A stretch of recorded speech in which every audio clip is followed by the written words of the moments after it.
Nyder I at være her?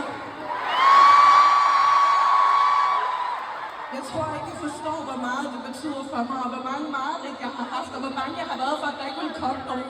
Og jeg er simpelthen så taknemmelig for, at I gider at være her. Det er en kæmpe ting. Jeg håber, I ved, at I har været med til at skabe den nye generation. Hvis ikke I havde lyttet til noget af det, jeg sagde, eller noget af det, jeg ville, så havde der ikke været noget nyt shit. Det er på grund af jer, som tager det videre og giver det videre og lærer andre det. Det er det, der betyder noget. Så tak. Er I klar på at prøve noget, jeg aldrig har prøvet før? Jeg har en iPad, et kjøsning, en big-bag, og den er præcis, den er fejre. Den laver pizza, den søger min, det er ikke svært, og den er præcis, den er fejre. Køber pakken som accessories,